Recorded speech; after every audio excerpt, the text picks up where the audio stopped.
Hello YouTube, how's everyone doing? I decided to do another garden tour today. It's June 18th, 2023, and let's get started. So, first of all, I'm gonna take you into the front memorial garden. I call it the memorial garden, by the way, because I got these huge rocks that were in my grandma's front yard. So yeah. And then, yeah, we'll start with so don't quote me on any of these because I have no idea. It was just a big wildflower seed mix, so I don't know a lot of names of the wildflowers. So yeah. So in this garden, I haven't seen these in any past years. Now, a lot of these are probably weeds, but at the same time, they might be forageable greens, or I'm waiting to see if they'll send out a flower or something. So yeah, I'm just gonna leave everything that's in here, except for the grass, of course, because the crabgrass will take over because their roots are so they're just so prolific and they just take over everything. So this is the first bloom of this kind of flower in this garden. So it's really beautiful. I'm pretty sure there will be at least 3 or 4 different colors of these if these plants come up. So, and here's another one of those, same kind. And then I just did a huge giant harvest of, so it was, what's this again? Yeah, plantains, violet leaves, hosta leaves, dandelion leaves, anything else? I think that was it, but I had a giant harvest. What I'm doing is I kind of feel like a chipmunk or squirrel storing up for the winter, but what I'm doing is in this abundance, because this is not going to be like this in fall and winter.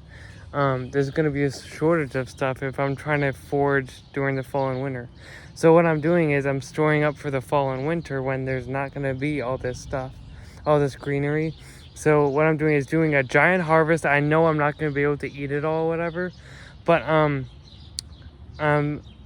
harvesting them, taking the stems off, throwing the stems in the compost pile, and then I'm blanching the leaves, which basically means you put the leaves straight into bubbling water that's salted, put it in there till they're just wilted, then you put it in a bowl of cold water, and it doesn't take long. And then you could just put them in a bag and then put them in the freezer, but what I do is, because I'm probably gonna use it for soup or stir fry or something, so I pre-cut it after I blanch it. Oh, and plus once you take the blanched leaves out of the cold water, make sure you squeeze out all the water that you can, and then you cut it up, then put it in a baggie. I dated it and then I said what it was. You don't have to name, if you're doing foraged blanched greens, then you don't have to name it. I just said foraged greens, and for me, I know what that is. I did do a blanching thing that I did just hostas, so I just wrote down blanched hostas. So yeah, so that's what I'm doing with that. And then, so we have poppies. I'm pretty sure these are poppies, and I'm pretty sure they're edible, so I might try to do another tea. So now in years past, I don't think these ever came up. That's what's cool about this bag. It's so I've had this, they're all annuals, but at the same time, they're seeding themselves. Yes, birds and squirrels and chipmunks are getting some of the seeds, but there's millions of seeds, so they're not able to get them all. So yeah, that's why these are coming out. Yeah, so there's a bunch of those, and also guess what, I'm pretty sure there's cosmos, I think, but they're so small. Cosmos has the same stem and leaves, so I don't know if those are, but we'll see about that. And then there's oxalis down there, which is also edible. They have a yellow small flower. Actually, I could show you up close. Right here. See? And maybe I could try to make tea with the flowers, but it's so, to get those small flowers, I don't know. I think it's just a hassle. And then we have the ornamental grass. I still have to find the name for this, but I know because I work at the garden factory and we sell this kind too. It might, I don't think it's zebra grass, but it has like stripes, see? So among the other grasses, it's so easy to point out because other grasses don't have those kind of like tiger stripes on them. So, and then we have phlox, which for some reason the aphids are going nuts after them. Like every time I see them, the tops are filled with aphids. So I don't know what's going on with that. I have seen these before. I'm just like, again, what I said before, I'm just gonna wait to see if they flower. So we'll see what's going on with that. And then there's this, like, I don't know if there's a wildflower or not. It looks like it, but this is like a ground cover or something, which is pretty cool. It has these little teeny flowers. And what's cool about like a wildflower pack is you have different sizes of flowers, and usually it's gonna be for different sizes of pollinators. So that's really cool. I mean, I could spend my whole time here. There's just an atrium full of like beautiful and different you know, flowers and stuff. So it's so cool. Yeah, I just saw, I think they call them like hoverflies or something. So cute. But then we have rhododendron, and another rose bush. This hasn't bloomed in so long, and like I said on the other tour video, it's because I pruned it in the early spring, took out all the dead stuff, took out the crossing stuff, and I think that really helped. Yeah, so it's so beautiful, and I've been deadheading. And what's cool about making tea, guys, is like when you're deadheading, what I do is I look at the middle. So I look at the middle like this, and if those little what do they call it, stamina or something, if they look like not like yellow or whatever, then this flower has already been pollinated. So see how they're all like curled in and stuff? So that's already been pollinated. So I'm not taking nectar away from the pollinators and stuff because they've already pollinated this enough where, you know, it's ready to like go to seed and stuff. So what I do is, I mean, deadheading, that's basically what deadheading is you're taking off flowers that have been spent. But I'm not waiting till the petals fall on the ground because I'm going to use the petals for tea. So I cut it right below the flower. I think that's how you deadhead. I still have to look up how you actually deadhead, but that's so cool because, like, yes, I'm deadheading to like make the plant produce more beautiful buds and flowers, but I'm using the petals too, and I'm using I'll put the little like bud thing that holds the flower into the compost. So it's just cool because I'm using everything, you know, and it's a win-win. So I'm deadheading, yes, to produce more flowers, but I'm also using the petals for tea, which is a laxative, which is so cool. And I know it works because I use it like a couple weeks in a row. So we have some more I think these are mammoth sunflowers. I did like 3 varieties of sunflowers, so I don't know exactly which one this is, but I'm pretty sure that's what it is. So mammoth sunflowers, see, more dandelion leaves. And literally I had one over there. The dandelion leaf was literally this long. It was crazy. So I guess if you keep on picking them, they're gonna be like, okay, I'll just keep on growing more. And then, see, this is kind of like the sign of stress. See how it's already flowering right here? That's not supposed to happen. A tomato, so like, especially if you're buying something from like a garden center or something, if you see any flowers on it, either don't buy it and get another one that's smaller and doesn't have a flower, or take off the flowers, because all the energy that the tomato is producing is going to go into flowering and making a tomato that's going to be really small. So what I'm going to do is just going to pinch off. Make sure you're not pinching off the growing point, which is right here, which is really close. You're pinching off the flowers like this, because I mean, these were from the garden factory. I do have some that I grew, so that's not a problem. They're not even flowering yet. But literally, tomatoes don't flower until they're like, you know, this high or whatever. So if they're small and they're already flowering, that's a sign of stress. So yeah, take those flowers off and let the tomato plant grow bigger, and then it'll produce flowers naturally. I do have to pinch off a lot of flowers. So all the way down this row is either, I think I kind of mixed it up. It's Roma and beefsteak, I'm pretty sure. And then we also have something called a Baron. It's a bell pepper, and I think it's gonna turn red, I'm pretty sure. So I just had a little space because I wanted this to be the walkway, but this had a little bend in it, so I'm like, you know what, I'm just gonna put a pepper plant there.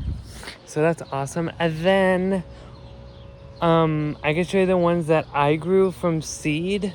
I then potted up in pretty big pots. And I was like, okay, why are they not stocky? Like, and there wasn't a lot of branches, so I was like, what is going on? Because I mean, I put them outside for their whole lifetime, and why are they so like straggly? And I found out they're actually, I don't know the name for it. It's either determinate or indeterminate. I forget what it's called. But they're gonna climb a string, and thankfully I had experience in this because I worked at Intergrow, and that's what I was doing all day, all winter. Was, you know, twisting the tomato vines around a string, so I kind of know what I'm doing. So that was a good experience, and I'm using it now in my own garden, so that's cool. Now I wasn't ready at all, because I mean, I didn't know that these were you know, ones that actually supposed to climb a string. So basically I just did it impromptu, and it's just gonna, once it grows up all over there, it's gonna like, somehow I'm gonna like do it over and under everything. So we'll see how that works. And again, what I said, the flowers, this is just producing flowers right here. I might pinch them off because I want to be robust and big before I want tomatoes, but still, like, look at how tall that is. More than a foot tall. And that one was already producing flowers. Again, that's stress. And like, if you see like this, see, it's already producing flowers. That's not what we want. We want it to keep on growing big before we want it to fruit, you know? So I'm just gonna, sorry guys, I just gotta do this because like I'm gonna forget about it if I don't do it now. So yeah, oh, I think this is, no, this is still theirs, but this is a beefsteak. And so I mean, as a beginning gardener, I was like, well, all suckers are bad, but it's not true. So you can see, so here's the trunk right here, and then here's the sucker coming off it. This is a good sucker, but there's, once this keeps on growing, this sucker, there's going to be another sucker growing off this too. Those are suckers, so you take those off, but these are going to be branches, so leave those. And there's more ones that are gonna vine up. So, and I use fishing string right here because I ran out of this kind. So yeah, so that's doing good. And there's more plantains, and this is gonna, this I call the wild area now because I'm letting the, you know, crabgrass grow. It's probably a good haven for, you know, crickets and stuff. And toads and all that, and probably a bunch of insects. I think I might have overpicked these hostas because they're getting eaten alive by, you know, insects or something, so I'm not gonna pick these anymore for a while. June 1st is coming up, guys, and that's when I'm gonna have my first picking of the I think it's like 20 or so different hosta plants that I bought at the garden factory in May. I held off for a couple months because they had a slow release fertilizer in them, and I'm like, I don't want that in my body because I'm gonna eat those hosta leaves. So anyway, I also picked peony flowers. This was a while ago. I think this was a few weeks ago. These were blue, purple, and then there's white ones. They're still flowering over there. Yeah, so I think, yeah, I use these. And then I just put the peonies flowers that were purple and white. I put them in the oven yesterday, put it on 200, and it did take probably about 30 minutes in the oven. I looked it up and they said 200. That's what I did, but they said 10 minutes. So I'm like, but they're supposed to be like crunchy and crispy. You don't want any moisture in them, or else it's gonna mold once you put it in the jar or whatever you're storing it with. So yeah, I don't know where that came from. I might do a higher temperature, but again, I don't want to burn it. So anyway, we have, look at this guy buzzing away. So this is why you allow your herbs to flower before harvesting. I'm gonna look up if I can use these for tea or not. We'll see. But, and also there's an ant right there, and he's probably harvesting the seeds that are inside the flowers. Once they become this dark color, there's like, yeah, you can, oh, they're kind of not mature yet. There's like little beads, they look like, in there. And soon they'll turn black. And I actually harvested some last year. So yeah, and there's more. They're so beautiful. And then I'm also doing it for the lemon thyme and the marjoram. I'm letting it go to flower. I was so surprised, like the lemon thyme, I'm like, there can't be an insect like pollinator that's small that could get those small flowers, but there is. They're so small and so cute. And then I also planted some in the back, but I'm not gonna use this cell tray anymore probably, because it's so, I think it's like the 92 cell tray or something, and the cells are like this. And I found out that if I put seeds in a larger cell, it's less stressful once they go into the ground. But these kale plants did actually better than the backyard ones for some reason, probably because I put this compost on this year, and that compost in the back has been there for a few years. So yeah, I don't know. But here they are. They did get a little bitten, but not as bad as the other ones. And there's actually kale plants in the back that are a different variety, but I was like, they're probably dead. They were literally cut all the way to the ground, and I was like, they're not coming back. But a few are coming back, so that's awesome. Even if it's a few plants, that's a lot of harvest you'll get out of it, especially if you let it grow for so long. And then we also have snow peas that I did plant late, and they were getting murdered by the sparrows. They were like destroying them, and I'm like, you know what, I'm probably not gonna have peas this year, because I mean, I planted a lot, and that's a great habit to get into. Plant more than you think, because some of it is probably gonna get eaten by, you know, sparrows or other predators that want to go after your stuff. Anyway, so snow peas all the way like this, all the way to there. So they're doing pretty good. And then there's more mushrooms coming up. This is where the stump was, and there was a bunch of roots here. I mean, that's probably why the lawn is so wild and healthy, is because all those roots are rotting over time, and they're giving nutrients and fungal stuff underneath the ground that we can't see, but they're giving nutrients to the plants that are growing here. So yeah, they've been coming up, dying at least, I don't know, like 4 to 6 times this year. So that's awesome. And then we have more sunflowers. I'm pretty sure these are giant sunflowers again, mammoth. This one came up on its own accord. So that was probably from seed from last year, that the goldfinches and whatever else eats the seeds, they didn't get that one. And that one's so stocky compared to the ones I planted.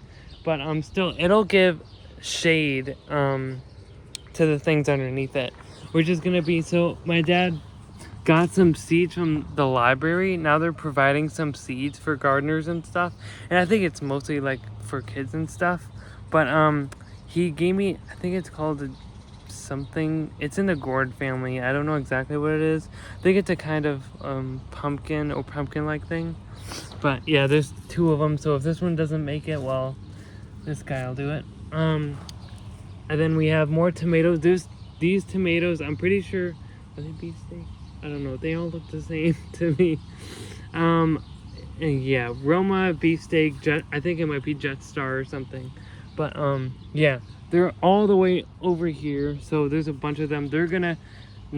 Those aren't gonna be staked. They're just gonna, once they grow, their branches are gonna go through the fence. So then there's more. Look at, beautiful.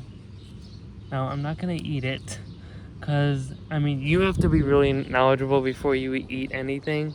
So make sure you do your homework before you try to forage for anything, especially mushrooms, because there's hundreds of varieties and you might get a poisonous one because it looks like, you know, an edible one. So just be careful with that. And then there's cucumbers here, more plantains.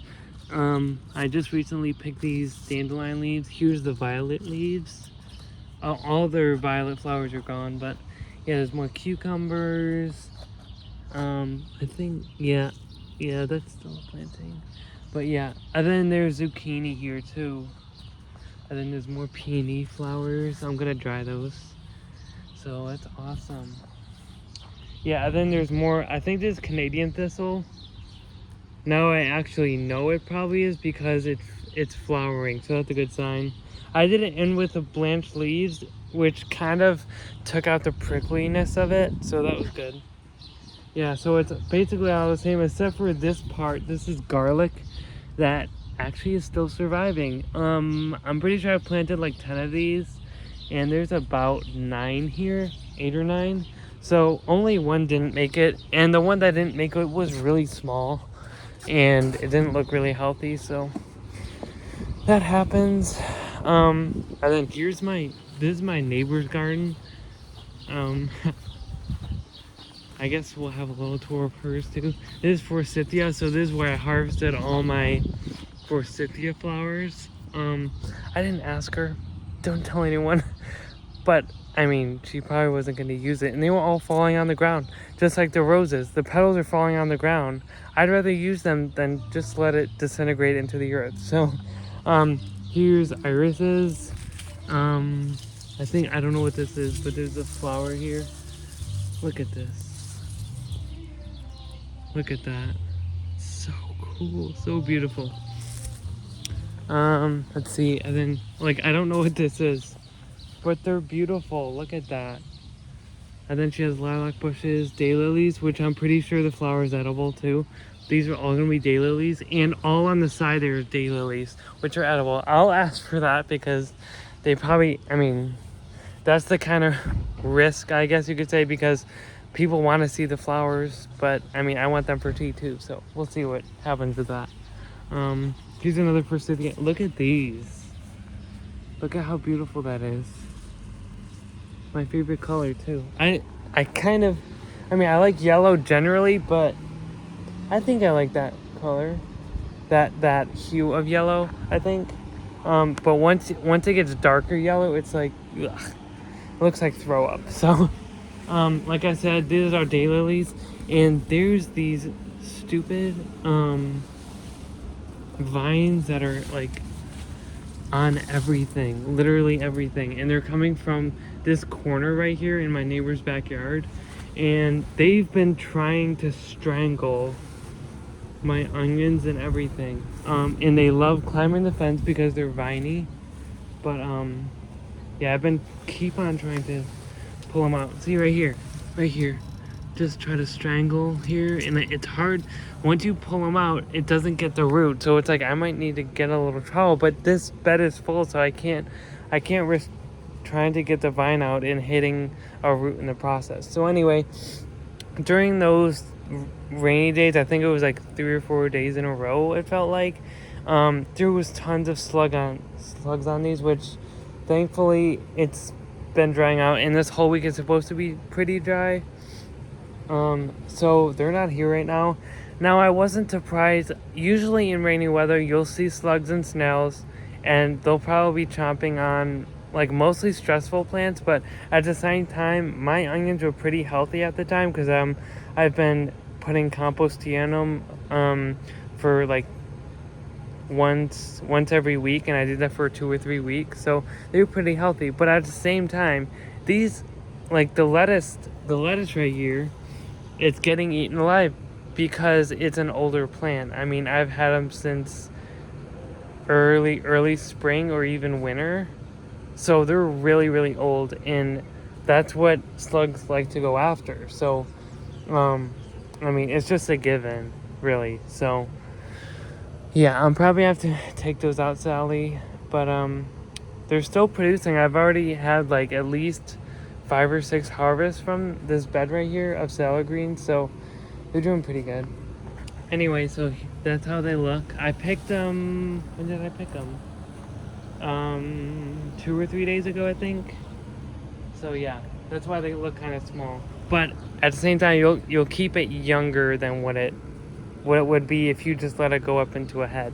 And plus, a lot of the leaves, the slugs went into the main stem, and they were making holes in it and stuff, and it would have dropped to the ground, and they'll eat it from there. So I was just, and the leaves were so easy to like take off too. So I'm like, well, I mean, they would have fallen anyway, so might as well just harvest them now. There's more woolly thyme. There's actually some right here. I kind of buried it when I put the wood chips down, so I don't know if they're gonna come back up. We'll see. So then there's leaf lettuce over here. There was a kale plant here, but it was getting eaten alive because again it was under stress. And look at guys, look at that. See the small flowers? Look at how small they are. And there is like a kind of fly, a small harbor fly or something that loves those flowers. So, and again, like I said, I think I said it on a couple tours ago, but I was like, why is, well, I said it for the sweet marjoram, but it really involves all herbs. I was wondering why I was getting so woody, and it was because I was cutting it back before, like prematurely, because it's supposed to flower first. And flowering first is actually better because you're attracting pollinators into your garden. So, and I got all that for free, and it looks so good. My neighbor's like, I love the rocks that you put around it. And I love it too. It just contains it, and it looks more beautiful. Here's a lilac tree. Pretty nice. This is what I usually do with like everything that I'm pruning, including, you know, Rosa Sharons or the peach tree or lilacs, or, you know, fill in the blank. Before they leaf out, I prune them. So it just gives you a better way of seeing all the limbs and stuff. So that's what I do. These are probably under stress, and these onions, most of them will not make it at all. So I'll probably replant this bed. I don't know what it's gonna be yet. Maybe more tomatoes. I'm growing more. They're already this big. I have probably around 40 tomato plants right now, and probably 40 more to come. So that's gonna be cool. Just take one more look at those beautiful roses. Oh, so beautiful. Then we have some cool ground cover down there. Yeah, beautiful. So beautiful. I just love seeing those poppies. They just like pop out, no pun intended. Okay, and then I have to show you something very heartless that my brothers did. They didn't know I was foraging from here, but thankfully before they mowed all this down with a weed whacker, I harvested a bunch of forage greens from here. But there was plantains up to here, and I was harvesting the bottom leaves, and then a couple days later I saw it all mowed down, and I was so frustrated. I mean, I'll probably talk with them, not in a mad way, but they probably didn't know I was harvesting from here. But yeah, next time just leave it. I know it looks bad, but it's edible. It's edible weed, so or herbs I should call it. Sadly these are Lilium Asiatic lilies, and they've been doing terrible. Sorry guys, I know that for plant people that breaks their heart right there. I don't know if they're gonna come back, but the June bugs love them. So I mean, I'd rather give them another chance. Maybe I cut them back down to the ground. If they don't come back this year, well, it's too bad, because the flowers are gonna be ugly, you know, because they're getting eaten alive. Thankfully, the plantains are coming back. They're so resilient, guys. I've heard that they love disturbed soil, and even in our front yard, my brother Thaddeus, he parks in front of the little hedgerow in near the Rose of Sharon's, and he drives over them every time he comes home or, you know, goes to work. And I mean, they're still alive. They love it. Here's the side here. Yeah, there's a bunch. My neighbor had some of these. That's a big weed that I gotta get out. Here's my new bell, one of my new bells. So beautiful, and it's perfect because the wind goes like, usually it goes this way, and it just catches the breeze. There's here. Oh, it's already 31. This is gonna be like an hour long, guys, because I mean, I really have to go in depth this time. Here's another small one from the same company. So it's awesome. I'd rather it be long so you guys can enjoy it.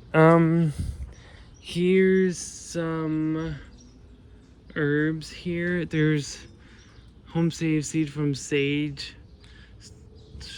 A lot of them are growing, but not a lot. But I'm not really good with growing herbs, but there's a bunch in there. Here's more collards. I'll probably plant them when they're like that tall. This is Chinese cabbage and white Russian kale. What's crazy is, I mean, I've never done Chinese anything, but like Chinese greens, like those, they take, I mean, 52 days to maturity. That's like, what, a month and a half about? And that's crazy. So they're really fast growers, which I love. Here's more kale. I'm gonna wait till they're like root bound, because last time, like I said, in the front yard, like more than half of them got eaten because I think the root structure wasn't good enough. And then there's more potted up peppers. Here's the tomatoes I was talking about an inch and a half tall probably. There's more Chinese cabbage, more tomatoes coming up, all different kinds that I just bought. More salad greens here. This is was given me by a friend. I don't know what this is, but it's some kind of herb. These leaves are good for respiratory stuff, which is cool because I have a problem with asthma. I'm pretty sure this is oregano. I still don't know. It kind of looks like it. This is lemon balm here. I'll probably plant them soon. I just wanted to give them a good start with the nice seed starting mix. So here's miso. I'm giving it a drink because they were so dry. The pots were so light. But thankfully they're drinking it up. So that's good. Look at that, guys. It's loving the rain that we just had. It looks so much better than last time. Here's cucumbers, cantaloupe. What's in here? We have butternut squash, cucumber, and something called a J-Lo eggplant is in there too. They're just coming up.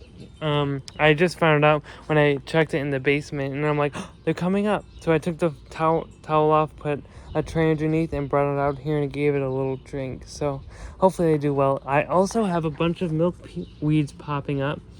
I'm pretty sure they flower as well, and I'm pretty sure that's the, I don't know if this is true, but it's the only plant that I believe it's a monarch butterfly will lay their eggs on. So, and then we have still a bunch of beautiful roses here. my mom actually got these plants, this rose plant and the ones in the front. They were on sale. I think it was in the fall, so it was at a time where people weren't buying a lot of like rose bushes. And they were $1 each, so they're doing so well. And here's another rose bush. I don't know what color it's gonna be. Hopefully like white or something, because I mean, I'm not sick of the pinkish red, but I would love to have like a white or a yellow or something. But here it is. It's doing really good. There's actually a flower bud coming up. I'm pretty sure I gave it compost tea. I also gave it ashes, which I heard that roses love. We also have indoor plants here. Some sort of palm. I don't know what's happening with it. It's making like a really pale color. These leaves are really old as it is, so I'll probably take these pale leaves off and leave the ones that are staying green and healthy. This is, I believe it's some sort of citrus. I think it's a lemon tree, but it has like huge like spikes on it. And what's really cool is I thought it was dead, but once I gave it a drink, a small drink, I mean, I have been caring for this as I should really, but there was actually this stone and it had hope on it. And I remember that verse in Job where it was talking about if a stalk or stump of wood, just out of the scent of water, if it just senses the like moisture in the water, then it will grow and bud forth like a plant. So anyway, we'll go. Let's see. It's so hard because there's so many things to. I want to do that flower garden last because it's so cool. Anyway, I put these pots here. There's a variety of different flowers from bulbs. So, and there's hostas here. My happy little place right there. Plantains. This is azaleas. I think that's what they're called. No, dahlias, I think. Sorry, I'm not a flower person. This is Solomon seal that my neighbor bought me. The flowers are all gone. They were like white bell-shaped flowers. So anyway, back to the dahlias. I recently saw a post from Floret Flower or whatever. I just started following her, but she was actually showing her followers how to prune or cut back dahlias so they'll produce more flowers. So what you do is you count from the base. So here's one set of leaves, 2, 3, or actually I was supposed to cut it down here, but anyway, you're supposed to do one set, 2 set, 3 set of leaves, then cut it. I cut it at the 4th, but I don't think it'll be a big deal. And then there's gonna be leaves. You can kind of see them coming through. There's gonna be branches coming off of these, and it'll produce probably more than double of flowers. Here's irises. They're doing really well. Most of the flowers have faded away, but I just love like the 2D effect of like the leaves. They look so cool. So let's go over here. Here's a hummingbird feeder. I didn't see one drink from it, but he like flew by. I put my phone here for like an hour before it got dark, and I looked through the footage and I didn't see anything, so it's kind of sad. But I know they're around here, and I've had this in our shed for the longest time, and I'm like, why not use it, right? Here's let's go over here first. Here's the wild rose. It's so tedious because I mean there's so many buds, but I've been deadheading them and using the petals for tea, and the tea is so good. Here's hostas right here. They're doing awesome. Can't wait till July 1st, guys. It's gonna be awesome. Here's another milkweed. The rose assurance are coming back again. I might just leave it. Sadly, the raspberry bush has not been coming back. We'll see if it'll come back next year. There's more milkweeds over there. Phlox, hostas. Those flowering. Most of them are flowering now. Here's chives. Have to cut those back again. Like, you can literally cut them down here and they'll come back fast. Here's a sweet marjoram. Sweet marjoram. I think the flowers appear on the side of the stem, so they're not even flowering yet. They'll probably be like this. It's gonna be crazy. And the scent is so aromatic and it's so good. The hostas look pretty good. Most of them look pretty healthy because I've been, again, compost tea, it helps a lot. The microorganisms that it puts in the soil is just amazing. There are mint coming back. It will take over my garden if I'm not careful. I have done a few harvests off them, so that's good. Anything over here? Oh, well, this is gonna be for my next compost thing. Like, once the kitchen bucket is full, I'll do a big compost thing, and they're doing pretty well. I did decide to put cardboard around it just to keep in the moisture because it was getting so dry in there. I did a few times water, put the hose on for like a couple minutes just to moisten it a little bit because it was getting so dry. And if it's too dry, it's not gonna even like compost like fast enough.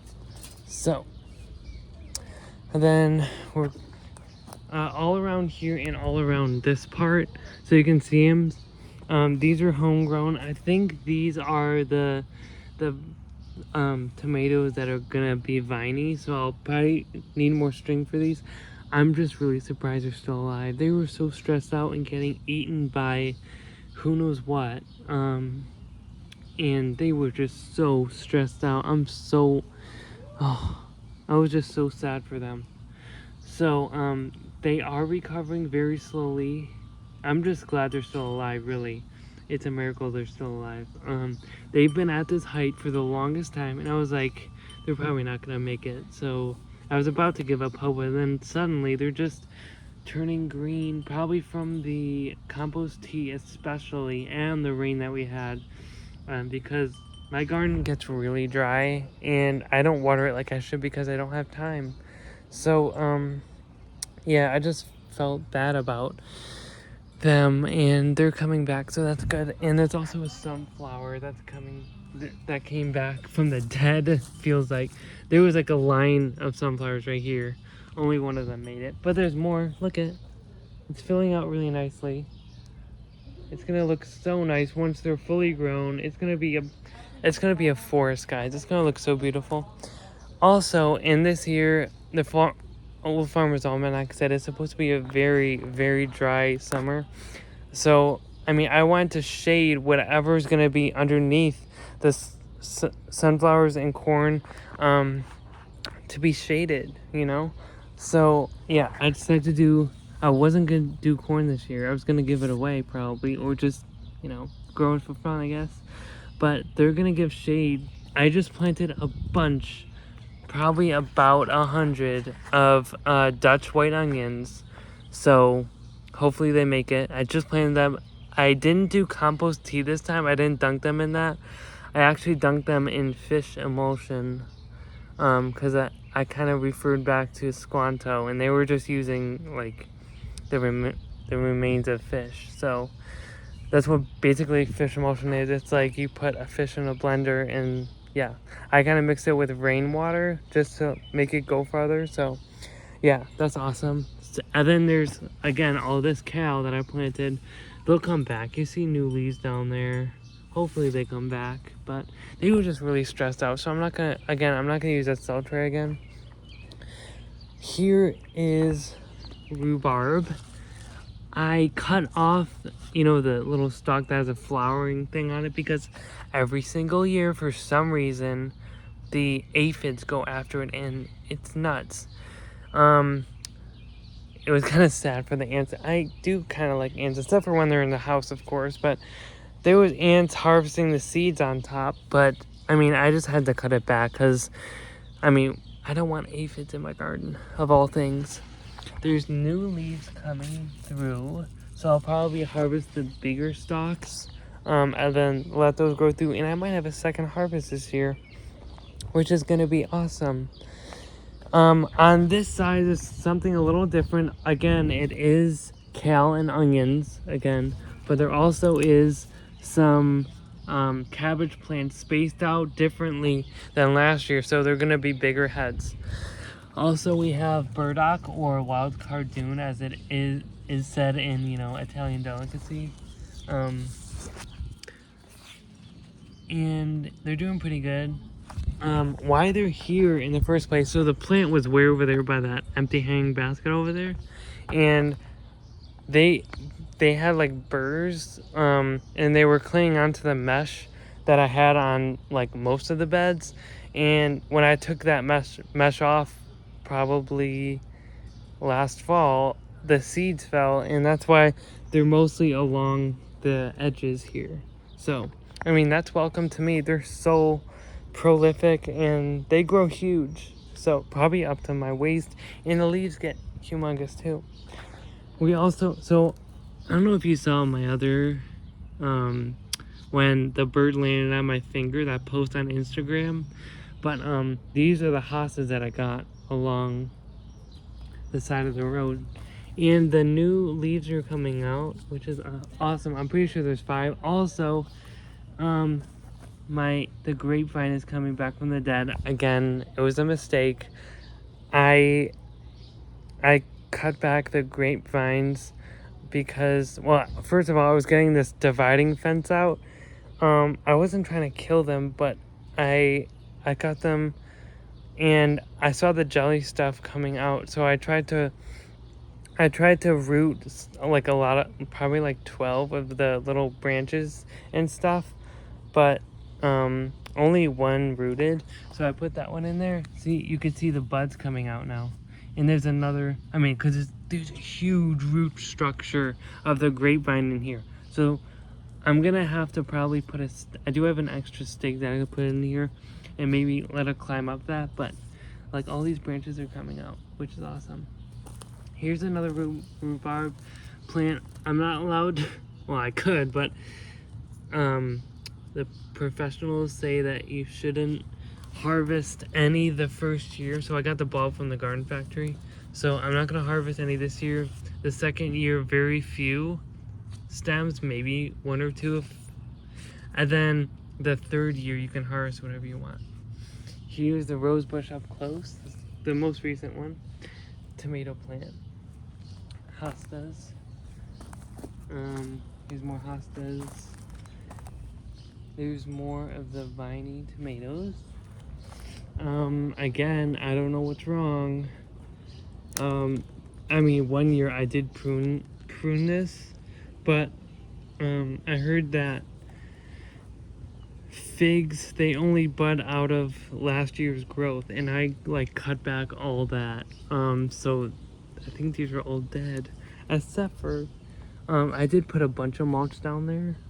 So I think that's really helping to bring up the new leaves. I'm not gonna even prune this anymore because I love figs, and I feel like I've almost killed it like 20 times. There is a beet coming back, so I might get a few beets this year, which is good. Then we have, these are all zucchini plants. They're doing pretty good. They're gonna get huge. This is gonna be a forest, guys. Rosebush. Here's another tomato. It's gonna go over here, then onto here, I guess. Okay, that's it for here.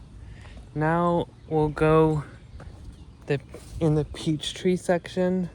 Sorry guys, this video is so long, but I mean, I just feel like I'm always rushing the tours for some reason, and I'm not going in depth like I should. So that's why this is gonna be kind of long, but I hope you enjoy this, guys, and just take it all in. I know it's a lot, but anyway, here's a peach tree. There's a bunch of peaches on here. Sadly, I mean, I did see one on the ground, less than a quarter weight, eaten by a squirrel. I hope to God that I can at least get a few harvested this year. I'm not gonna put the net over it again because taking it off was such a chore. So I'm not gonna try that this year. I'm just gonna see. I mean, God can protect it. So I pray that it would be protected from the squirrels, because I know he's able to do that. So yeah, there's just a bunch. I only prune the peach tree in the dormant season, so maybe like November, December, or very, very early spring where it's not even shooting its leaves out yet. That's the only time when I do it, because you're only supposed to do like a third of the tree's mass per pruning, or else like what happened with the pear tree, which is still suckering to this day, but why it was suckering all on the top and the pears were like so small in maturity, it was because we were pruning it too much one year, and then just it just upshoots like crazy. So, and again, I have been dealing with leaf curl, but what's cool is since the mulch is on the ground, it's not actually going into the soil. So yeah, as long as this doesn't somehow go into the soil and affect the tree's health, then it's fine. So it's just going to be rotting on top of the wood chips, so it's not going to be fine. When I didn't have the wood chips and it was just plain dirt, I was taking, like during the weeding process, I was taking all the leaves off the soil, so it wouldn't infiltrate into the tree and mess with its health. Anyway, here's more Asiatic lilies. They're doing amazing. I planted these in bulbs. There is a June bug there, but it doesn't look like they're getting eaten as much as the ones on the side, so that's good. Again, most of the time, now it's not going to be all the time, because slugs and June bugs and all the other creatures that like eating stuff, usually they don't like eating a plant that's not stressed. Usually they're eating a stressed plant because, I mean, on the side, those Asiatic lilies were competing with the other weeds for energy, water, light, food, and all that. So that's probably why they were getting eaten alive. But these, they have their own space, and they have nice, nutritious soil in there, and they have and there's no weeds growing in there, so they're not fighting over the nutrients. Now, I'm pretty sure these are going to be like blue flowers. I forget what they're called. Hosta. Let's go over here. Hosta. And again, peas all the way around this time. Again, they were getting destroyed by sparrows, but they're coming back again. Sadly, there was a mizu plant in here, but it died, so I have yet to figure out what to fill it with, so we'll see. Again, these are all old plants, probably from like I said, probably winter or very early spring, so they're very old. So if they do get eaten, I'm not surprised, because they're very old. Again, there is also tomatoes all the way around, still recovering. They've been in that size for the longest time, but again, I'm just surprised they're still alive. Look at this beauty. Making a nice firm head there. I might just let it go to a big head. We'll see. I like keeping them young by picking the outer leaves, but at the same time, I do love seeing a big, huge head of lettuce. So I'll probably just leave that one. I do have to weed. See, this is all Rosa Sharon seedlings, but I count them as weeds because I already have a bunch of nice Rosa Sharon trees that are getting so majestically beautiful. Here's hostas again, all the way around. So nice and beautiful. And then again here on both sides, there is sunflowers, as you can see, and I think that's the best. Well, except for over there. This is the second best looking bed, probably. Looks so beautiful. Anyway, let's go back over here. There is bulb fennel here. It's doing a lot better. Most of actually not, probably half of them got eaten probably. But I think they were just stressed for some reason. So I'm not really good. Well, this is basically about my first time doing bulb fennel from seed. So I mean, I'm just surprised they're still alive, like I said. So there's also burdock. It's gonna be mostly burdock here because the plant that flowered, which I think they're biennial, which means they stay alive for 2 or 3 years, I think, and then they flower and then they spread their seeds. So the plant was right here, and all the seeds were everywhere, like on the mesh, like I said too. So just a bunch. Like this is all, and their leaves are gonna be bigger than pumpkin or zucchini leaves. They're gonna be humongous. Now this is so picturesque. Look at this, guys. They're not even flowering yet, but look at that lush, beautiful. Like, it's just so beautiful to see. I hope it's not diseased or running out of nutrients, because I think I put almost a full bag of bulbs in there. But I just love this way because for the longest time the last time I planted bulbs was a couple years ago. I think they were Asiatic lilies, like that, and also gladiolas, but literally some of them came up, but most of them were either dug up or eaten by squirrels and stuff. But what I'm doing this year, I plant the bulbs in a pot and put them on a table with a mesh over it, and then the squirrels don't get them. And then when they emerge and are like at least, the greens are at least probably, it could be an inch to like a foot tall if you want. But as long as they're like germinated, and you could see them, the squirrels are not going to go after that. They'll just go after the bulb that's not producing, leaves coming out. So yeah, that worked. I'm probably gonna do that every year. That's why all of these are potted and they look good. These are leeks. I'm gonna have to harvest these soon because they're all flowering.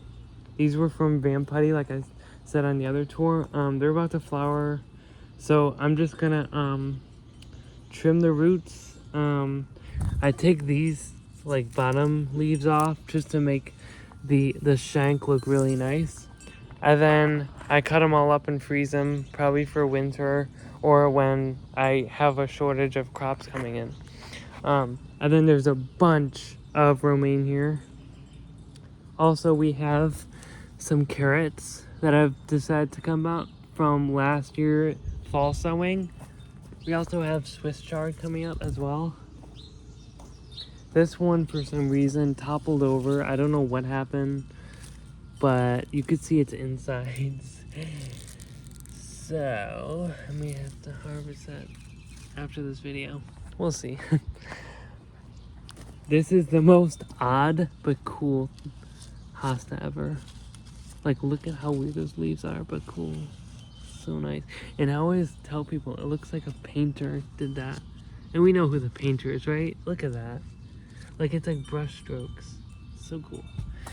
Again, there's tomatoes all the way around. We have collard greens. These look really stocky and big because I overwintered them. So the root structure is so deep. And yeah, so they're overwintered and the root structure is so deep in the ground. They look so healthy, and I might do a picking soon. Or maybe I'll just let the leaves grow a little bit bigger. We'll see. I just love them because they could take so much. They could take cold weather, they could take hot weather, and one huge thing is they're not gonna flower on you like the romaine will. They're like, oh, it's summer now and I'm just gonna flower. That's what angers me. But I think that's probably what the romaine is gonna do, because during the rain it was in the 50s, and at night it was probably in the lower 50s to upper 40s, and now it's gonna be like 80-degree days and stuff. So we'll see if they make it. Anyway, the collards are doing great. Look at that. And then all along here, beautiful sunflowers coming up. These have a reddish tint to them. See? The bottom they have like the same crimson color as the corn, which is so cool. I thought it was like a disease or something, but the reddish color that I just showed you on the sunflower actually about the same hue as the corn stalks, and it's starting to go into the leaves, which looks so beautiful. We also have more here of the beautiful pots of flowers. Looks so beautiful. I hope this is not diseased. I hope not. Maybe they got too much water. We'll see. Anyway, and there's also an onion growing, which has been here for at least 2 or 3 years. I might just pick it or pick the green. We'll see. Here's more tomatoes here. These are potted up. That's why they look so big. When I potted them up, they were only that big, and all of a sudden, a flush of new leaves and stems emerged, and it was like crazy. It grew so fast. As we get hotter weather, the tomatoes will grow even more. So it's gonna be awesome. And there's tons and tons of branches coming out, which is gonna be awesome. So, and then there's 2 of those.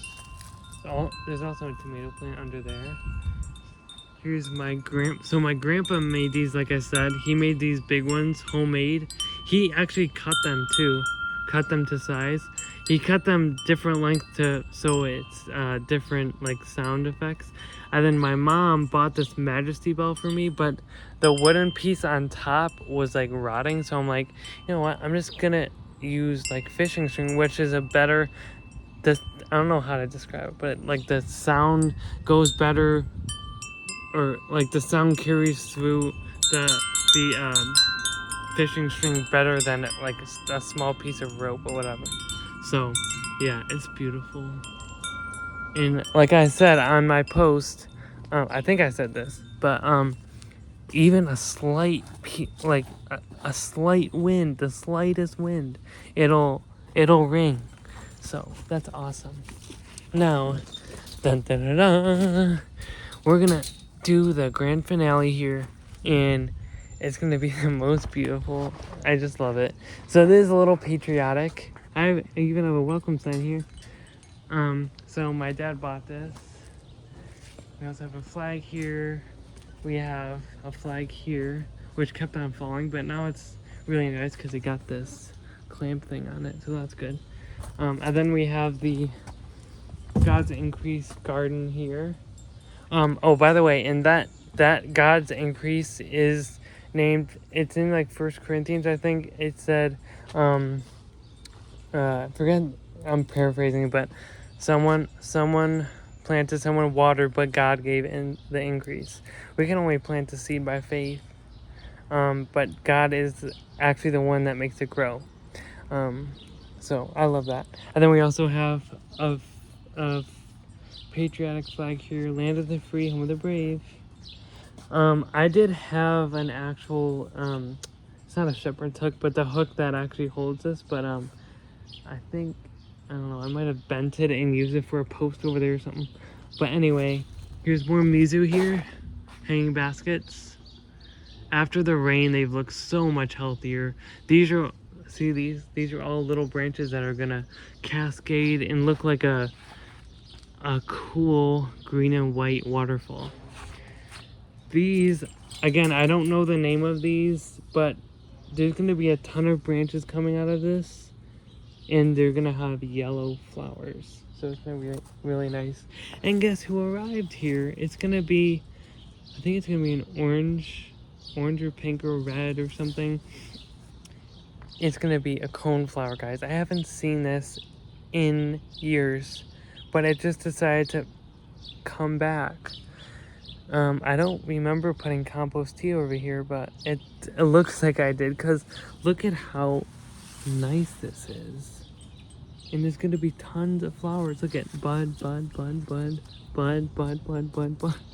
I can't believe it. And they're edible too, so I'm gonna use it for, I think, I'm so confused because it's coneflower, but echinacea I think is a family name or something, but yeah, I'm so confused. I call this an ornamental grass, but I know it's just some sort of grass. It's not crabgrass, of course. That's why I'm leaving it, but it just looks so cool. That's why I leave it. There's phlox in here, and here's the real grand finale is looking at these different flowers. Again, I have to look up what they actually are, but we did sell them at the garden factory. I think we still have them out, but not sure.